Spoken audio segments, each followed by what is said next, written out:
gue nggak tega bener deh. Coba deh lihat. Assalamualaikum warahmatullahi wabarakatuh. Hello guys, ketemu lagi. Balik lagi di video bareng Hari News. Gimana kabar kalian? Semoga dalam keadaan baik-baik aja di kondisi saat ini ya. Nah, video sebelumnya itu kan kita pernah unboxing Realme C25 dan juga Realme C21.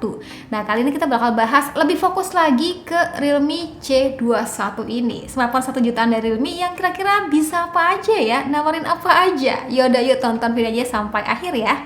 Realme C series dari awal kemunculannya itu emang selalu jadi sorotan ya, khususnya itu untuk kelas entry level yang nawarin spek dan harga yang menarik di kelasnya. Namun kalau boleh jujur, saking banyaknya Realme C series yang penamaannya itu suka loncat-loncat, yang rilisnya itu berdekatan dengan Realme C series lainnya, mungkin beberapa teman-teman tuh suka bingung dan juga kurang membekas rasanya ya. Di Realme C21 ini perubahan yang paling berasa menurut gue sih ada pada bagian desainnya. Tapi nggak jarang beberapa dari teman-teman nih berkomentar di kolom komentar sebelumnya, itu katanya desainnya gitu-gitu aja. Tapi sebenarnya mari kita lihat lebih detail. Dari mulai punya desain geometrik ala garis silang seperti ini, yang terbilang itu semakin baik ya. Varian yang lagi kita pegang ini dengan varian warna cross blue. Gue suka sih sama perpaduan warna biru dan finishing yang matte dan bertekstur kayak gini. Ya kelebihannya kalau punya body smartphone seperti ini itu nggak licin dan juga nggak bakal meninggalkan banyak sidik jari. Bentuk kamera sendiri tetap dipertahankan ya dengan model persegi seperti ini. Tapi yang membedakan itu sekarang Doi itu punya AI triple kamera dan dilengkapi juga sensor sidik jari di bagian belakangnya. Pada bagian belakang ini yang paling bikin salah fokus temen-temen ya, kalau tadi gue baca di kolom komentar itu ada pada bagian speakernya. Letak speakernya yang terkesan katanya sih kuno, tapi sebenarnya ini selera aja ya. Selain desain pattern yang unik yang patut banget di highlight, Doi itu sudah bersertifikat TÜV Rheinland, yang mana itu artinya si Realme C21 ini udah lulus uji ketahanan. Jadi misalkan nih teman-teman nggak sengaja smartphone kepentok ataupun terjatuh, itu harus ya nggak ada masalah. Mau dipraktekin? Coba yuk. Aduh, gue nggak tega bener deh. Coba deh lihat. Ih, aman loh. Ya pokoknya gue rasain sih memang untuk build quality sendiri termasuknya solid, tombol-tombolnya, finishing kanan kiri yang nge-3D, hingga bagian belakang yang nggak lagi kopong.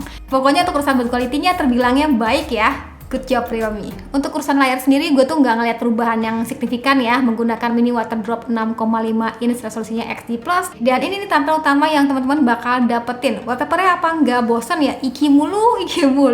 Tapi sebenarnya tinggal ganti aja sih guys wallpaper ya. Tapi ya pandangan pertama kan, loh ini lagi. Besok gantilah. Untuk urusan kualitas layar sendiri sudah baik, sensitivitas layar itu nggak keset, nampilin khususnya warna terang itu view angle-nya sudah baik dan juga terasa luas berkat screen to body ratio 89,5%-nya. Kalau untuk bagian performa sendiri masih sama nih guys, menggunakan MediaTek Helio G35, dan yang paling asik sekarang tuh teman-teman bisa nikmatin dengan memori yang lebih lega, itu dengan kapasitas RAM 4GB, internal memori sebesar 64GB. Dan kalau misalkan dirasa internal memori masih kurang nih, dengan 64GB bisa banget kalian sematkan micro SD up to 256GB. Karena emang SIM tray-nya itu dedicated ya, jadi kalian bisa aktifin 2 SIM plus 1 tambahan micro SD. Buat kalian berpatokan sama skor Antutu yang dihasilkan daripada Realme C21 ini adalah sebagai berikut ya. Mengingat harganya yang hanya sejutaan, ini termasuknya udah nyaman ya untuk kelas pemula. Untuk browsing, main sosmed, nonton streaming, dan juga kalau teman-teman kekeh mau dipakai untuk main PUBG pun sebenarnya bisa. Dapat settingan grafik smooth medium. Untuk sektor kameranya, Realme C21 ini dilengkapi dengan AI triple kamera, yang kalau kita lihat konfigurasi lensanya sih yang di bawahnya itu agak nanggung ya. Dan ini kita lihat mode kamera sendiri yang di bawahnya itu ada apa aja. Dari mulai adanya night mode, perekaman video di 1080 pixel, adanya mode foto bisa zoom maksimal hingga 4 kali gitu, potret, slow motion, time lapse, hingga makro untuk memfoto objek dengan jarak dekat nih. Buat kamera depan sendiri dilengkapi dengan 5 megapiksel aja, yang teman-teman tuh masih bisa atur tingkat beauty-nya dan juga sudah baik untuk urusan selfie bokehnya. Sedangkan untuk hasil fotonya sendiri, gue sih ngerasa Doi itu berusaha maksimal ya untuk hasilin warna yang lebih strong, khususnya warna-warna terang. Tapi pada akhirnya tuh kayak mengorbankan detail kayak awan ataupun warna kulit gitu. So far sebenarnya sudah baik ya untuk kualitas di kelasnya. Sisanya teman-teman bisa langsung aja komentar untuk hasil foto sendiri kayak gimana.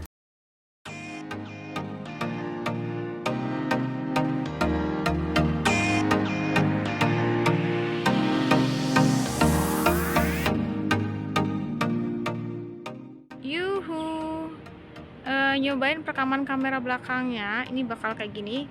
Itu gue settingan di 1080 pixel ya. Ini lagi panas terik sekitar jam berapa nih? Jam 10-an gitu. Jadi kalau pakai untuk kebutuhan sambil jalan bakal kayak gini teman-teman. Dan ini tuh gue suka kenapa? Karena ada apa ya, kayak untuk ngezoomnya gitu secara cepat gitu ya. Jadi kayak klik, ini 2 kali zoom, ini klik, ini 4 kali zoom, udah maksimal di 4 kali zoom aja. Dan kalau kita balik ke lensa utamanya bakal kayak gini. Tuh, teman-teman bisa langsung komentar aja kestabilan dan juga suaranya, warnanya kayak gimana ya. Awannya masih dapat teman-teman. Ya, segitu aja untuk tes daripada kameranya. Yuhu, kali ini contoh rekaman kamera depannya. Ini maksimal dapetin segini ya, ruang lingkupnya gitu ya. Dan ini gue ngelihatnya warna dihasilin kerudung gue dan juga bibir tadinya makin lebih strong nih teman-teman. Terus kalau kita perhatikan detail bagian atasnya, ini sebenarnya ada warna kuning gitu gedungnya, tapi kayak nyaru warna putih gitu. Ini kan ada kuning-kuningnya sebenarnya teman-teman. Jadi ya sambil jalan kayak gini kalau pakai untuk kebutuhan vlogging. Gimana menurut teman-teman? Tulis aja di kolom komentar pendapatnya kayak gimana.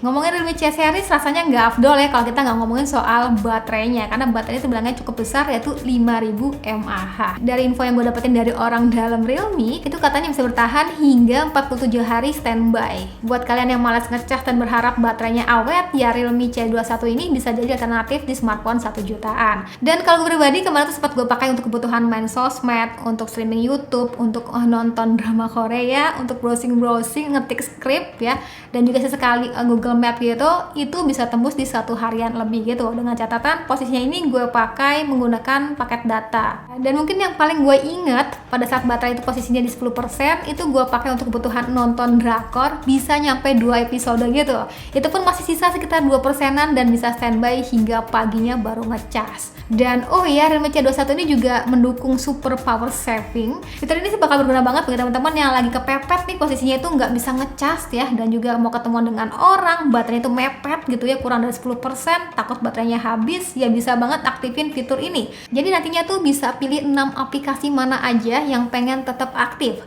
Jadi misalnya nih gue pilih WA, SMS, telepon, pokoknya yang inti-intinya aja buat komunikasi ya. Bila mana kita mau ketemuan sama orang, genting banget, pas kapasitas baterainya itu sudah tiris banget. Itu kebantu banget sebetul kayak gitu. Selain itu, HP ini juga support reverse charging. Jadi dalam keadaan darurat nih, kalian tuh bisa jadiin smartphone ini sebagai ala-ala power bank gitu. Bisa ngecas smartphone lainnya. Tapi ya dengan catatan ya, outputnya sendiri nggak secepat kilat. Jadi harus bersabar gitu. Tapi ini kepake banget sih, misalkan lagi genting bener-bener habis banget baterai satunya. Kalau untuk urusan ngecasnya sendiri dilengkapi dengan pengecasan 10 watt aja, dan mungkin satu hal yang bikin teman-teman tuh nggak nyaman, doi itu masih menggunakan micro USB.